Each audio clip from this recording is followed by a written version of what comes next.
During the first shots of the film, we meet Claire, who is walking the streets of Berlin with a dreamy expression on her face. She is a beautiful young woman, probably in her early 20s. Claire is a very curious tourist who's traveling on her own. She carries a large backpack, which tells us that she's traveling on a budget, or that maybe she's planning to continue traveling and live out of a backpack.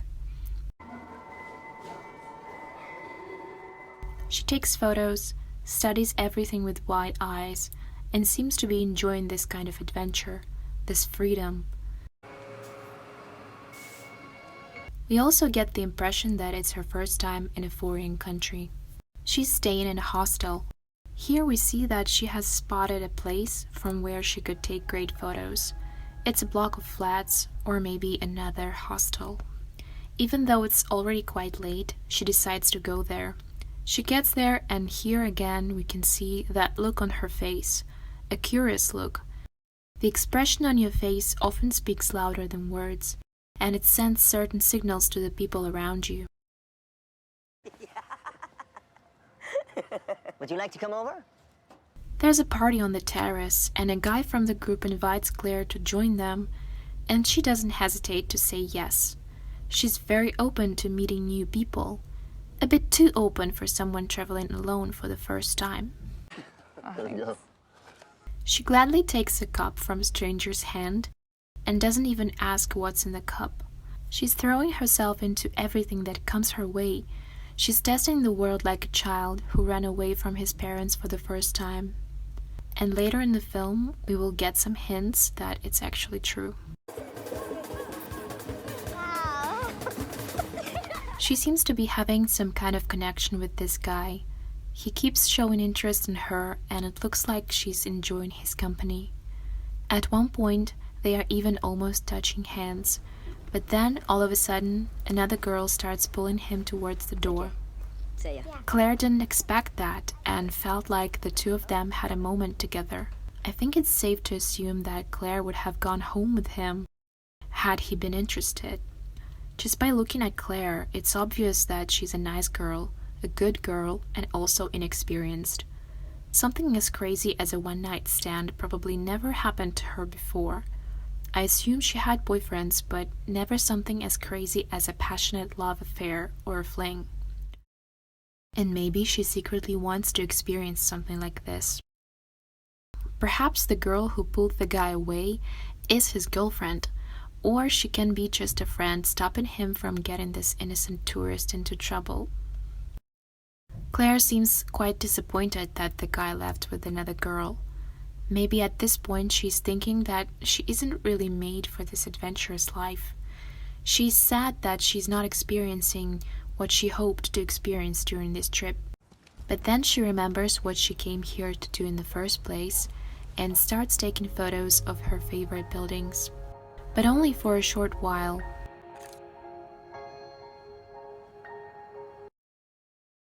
Then she decides to test her fate once again, being fun and reckless. This time by almost throwing herself off the roof after drinking all night.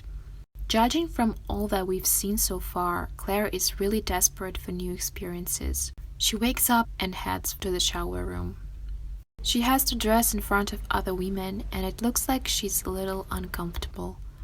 Always being under her mother's relentless care, she probably never had to opt for cheap accommodation before. Here we also see Claire dearly holding her necklace close to her chest. There's a ring hanging on her chain. Later in the film, we will find out that her mother gave her this ring as a symbol of her love and protection. Did a boy give you that? My mom did.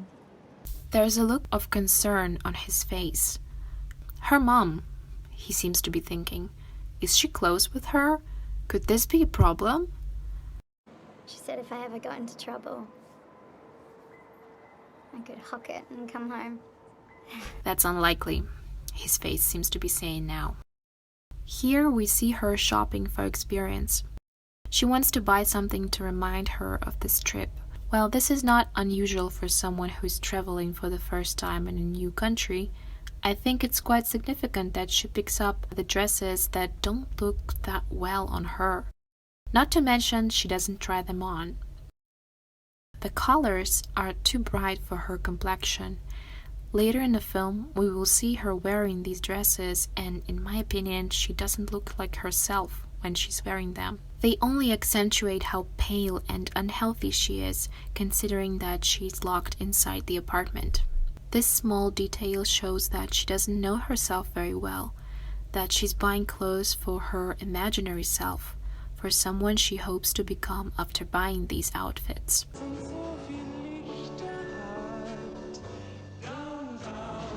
But the action of buying alone makes her feel good, liberated, and feeling this way is one of her goals that she set up for this trip. She meets Andy, a handsome 30-something German guy. Claire thinks that it's a cute coincidence, but in reality, he's been following her for a while, analyzing from afar and trying to figure out whether she is the one he wants, the one he needs, and has orchestrated this meeting to initiate contact with her and make sure she's the perfect victim. He picked her because she was traveling alone and she didn't have a particular destination. She was browsing the shops, just walking and taking photos. She looked young and inexperienced, artistic, and she had this look in her eyes, as if she was looking for something. All of the above was good enough for him to start interviewing her. No, that's okay. Do you mind? He starts chatting her up and makes assumptions about her. Do you like strawberries? They help you forget your problems. But these are not assumptions, of course, because he has studied her first, so he knows these things are true about her. What makes you think I have problems? These phrases are meant to get her on a hook. He wants her to react, and reaction, any reaction, means that she's already showing interest. And since she's really open to new experiences, this cocky stranger is amazing for her. He's just right for her to satisfy her hunger for adventure. We really do get what we want in life, don't we? People who travel alone are usually in search of something, aren't they? What makes you think that I'm alone? She finds the right words to respond with, but they are just words, because her body language says to him, "Go on, I'm up for it." It's like she's accepting the rules of his game. She's answering his questions, she's looking at him, turning her body towards him. He got her on a hook right there. What makes you think that I'm alone? She asks him flirtatiously, and notice how she quickly gives him a glance and then licks her lips, as if in reality she's saying, "I can be alone for you." He's very confident talking to her. He's practiced this before, so he has an eye for girls like Claire. Even Claire notices that. Do you always practice your English chatting out foreigners?